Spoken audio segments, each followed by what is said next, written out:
Welcome friends, आप सभी का फिर से एक बार स्वागत है हमारे चैनल पे। और आज हम बात करने वाले हैं एमएक्स प्लेयर पे रिलीज हुई मराठी वेब सीरीज यानी कि समांतर के सीजन 2 के बारे में, जिसमें लीड रोल में आपको नजर आएंगे स्वप्निल जोशी, तेजस्विनी पंडित, नीतीश भारद्वाज और सई तमनकर। तो बात करें इस सीजन के बारे में तो ये सीजन 10 एपिसोड्स के साथ आया है और कह सकते हैं कि पहले सीजन के कंपेयर में ये सीजन जो है थोड़ा सा बड़ा है। और साथ ही साथ अगर आप पहले सीजन की अगर मैं बात करूं तो वहां पर वो जो सीजन था थोड़ा सा एक मिस्ट्री टाइप का वो सीजन था। उसके अंदर काफी कुछ ऐसी चीजें थी जो सस्पेंस के घेरे में रहती थी, जिसके वजह से कहानी के अंदर एक थ्रिल, एक सस्पेंस जो है अच्छा खासा क्रिएट होता था, जिसके वजह से मैं कह सकता हूं कि वो जो सीजन था मेरे हिसाब से आप में से हर किसी को काफी पसंद आया होगा। पर वहीं दूसरी तरफ अगर मैं बात करूं इस सीजन के बारे में यानी कि सीजन 2 के बारे में, तो इस सीजन के अंदर मुझे कुछ बहुत ज्यादा मिस्टीरियस, बहुत ज्यादा सस्पेंस या फिर थ्रिल जैसा कुछ बहुत ज्यादा एक्सपीरियंस करने को नहीं मिला।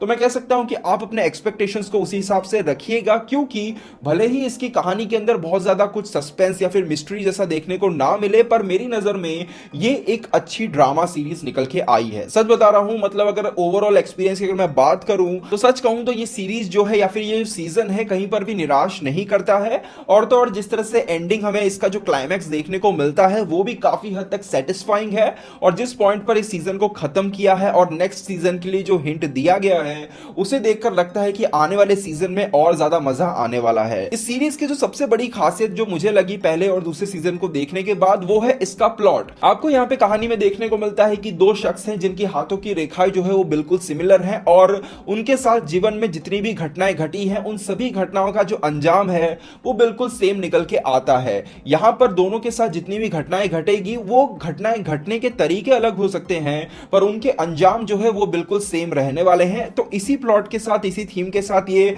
सीरीज निकल के आई है और जिसके वजह से कह सकते हैं कि ये जो कहानी है, इसकी जो कहानी है वो आपको अपने साथ इंगेज करके रखती है। इस सीजन के बारे में अगर मैं पर्टिकुलरली बात करूं तो सीजन की जिस तरह से शुरुआत होती है, पहले 4 एपिसोड जो थे वो मुझे पर्सनली थोड़े से स्लो लगे और जो इंटरेस्ट है, जो इंगेजमेंट है उसे क्रिएट करने में थोड़ा सा ज्यादा समय लगा देती है। जिसके पीछे की जो सबसे बड़ी वजह मुझे नजर आई वो था इसका वे ऑफ नरेशन। जिस तरह से यहाँ पे नरेशन हमें देखने को मिलता है कि दोनों कहानियों को हमें एक एक पॉइंट पे दिखाया जाता है, जहां पर कहानी जो है बिल्कुल अलग तरीके से चल रही होती है पर अंजाम वही बिल्कुल सेम निकल के आता है, जिसके वजह से कहानी के अंदर जो एक प्रेडिक्टेबिलिटी है वो पूरी तरह से आ जाती है। और जब हम सीजन को देखने बैठते हैं तो हमारे दिमाग में कहीं ना कहीं वो मिस्ट्री, वो सस्पेंस चल रहा होता है। इसीलिए मेरे हिसाब से, मेरे लिए पर्सनली सीजन के जो शुरुआती कुछ एपिसोड्स थे वो थोड़े से इंटरेस्ट क्रिएट करने में ज्यादा समय लगा देते हैं। पर टू बी ऑनेस्ट उसके बाद जैसे ही 5वां एपिसोड आएगा वहां तक शायद आप में से भी काफी लोग समझ जाओगे कि जो सीजन है अलग ही कुछ कहने की कोशिश कर रहा है। और जब आप उस चीज को समझोगे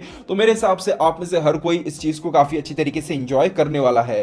5वें एपिसोड से लेकर 10वें एपिसोड तक सही में मुझे काफी मजा आया, जहां पर इसकी जो सबसे बड़ी खासियत निकल के आती है वो है यहाँ पे स्वप्निल जोशी की परफॉर्मेंस। यहाँ पे उनका जो कैरेक्टर है, कुमार महाजन नाम का जो कैरेक्टर है, उस कैरेक्टर के अंदर आपको थ्रू आउट द सीरीज अच्छी खासी डेवलपमेंट, अच्छी खासी गहराई देखने को मिलती है। और कहना चाहूंगा कि उस कैरेक्टर को, उस पर्टिकुलर कैरेक्टर को इतनी अच्छी तरीके से लिखा गया है कि जैसे जैसे सीरीज आगे बढ़ती रहती है कैरेक्टर के साथ हमारी जो कनेक्टिविटी है वो और मजबूत होते जाती है। और जैसे जैसे कहानी आगे बढ़ेगी तो उस कहानी के अंदर वो जो कैरेक्टर है जिस तरह से अपने भविष्य को बदलने के लिए लड़ रहा है, एफर्ट डाल रहा है, कोशिश कर रहा है, वो सभी चीजें आप पूरी तरह से फील कर पाओगे। और कहीं ना कहीं अगर फिल्म के डायरेक्टर, राइटर एक अच्छी ड्रामा सीरीज बनाने की कोशिश कर रहे थे तो मेरे हिसाब से यहां पर वो पूरी तरह से कामयाब हो जाते हैं। स्वप्निल जोशी के अलावा भी इस सीजन में हमें जितने भी एक्टर्स नजर आते हैं हर किसी का काम बहुत ही बढ़िया है। और कह सकते हैं कि इस सीजन की एक सबसे बड़ी खासियत जो निकल के आती है वो है सभी की परफॉर्मेंस। स्पेशली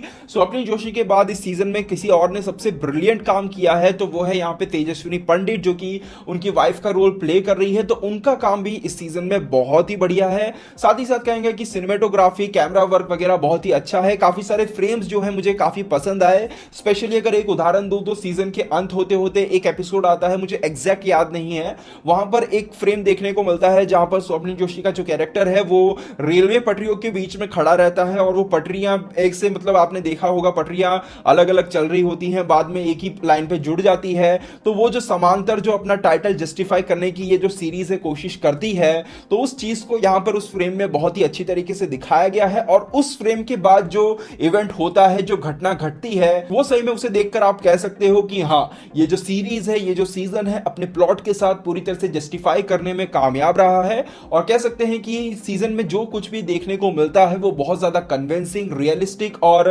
कुछ ना कुछ नया सिखाने की कोशिश भी करता है। इस सीजन की एकमात्र खामी जो मुझे पर्टिकुलरली नजर आई वो यही थी कि भले ही सस्पेंस और मिस्ट्री ना क्रिएट की गई हो, पर उसके बावजूद भी जो नरेशन था वो काफी हद तक इस तरीके का था कि जो प्रिडिक्टेबिलिटी है वो पूरे थ्रू आउट द सीरीज मेरे लिए बनी रहती है। और इवन आखिरी एपिसोड के अंदर जो ट्विस्ट के तौर पे दिखाने की कोशिश की गई है वो भी मैंने पहले ही प्रिडिक्ट कर लिया था। तो वो जो चीजें हैं, प्रिडिक्टेबिलिटी जो है वो थोड़ी मेरे लिए साबित हुई। मुझे पता नहीं आप लोग उसे प्रिडिक्ट कर पाओगे या नहीं, तो वो पर्सन टू पर्सन वेरी कर सकता है, वो मैं कह नहीं सकता हूं। पर ओवरऑल अगर बात करें समांतर के सीजन 2 के बारे में, तो कोई मिस्ट्री, कोई थ्रिल, कोई सस्पेंस तो नहीं, पर एक ड्रामा सीरीज के तौर पे ये एक बहुत ही अच्छी सीरीज निकल के आई है, जहां पर इस सीजन में आपको कैरेक्टर्स के अंदर अच्छी खासी गहराई तो देखने को मिलती ही है, साथ ही साथ जो थ्रू आउट द सीरीज जो राइटिंग हमें देखने को मिलती है वो भी काफी हद तक सेंसिबल और सिंसियर नजर आती है। तो ये था मेरा ओपिनियन समांतर के सीजन 2 को लेकर। अगर आप लोगों ने इस सीरीज को देख लिया है या फिर इस सीजन को देख लिया है तो आपके क्या ओपिनियन बनते हैं हमें कमेंट बॉक्स में जरूर बताइएगा। तो दोस्तों बस यहीं तक था आज का वीडियो। उम्मीद करते वीडियो आपको पसंद आया होगा। वीडियो पसंद है वीडियो को लाइक और शेयर जरूर कीजिएगा।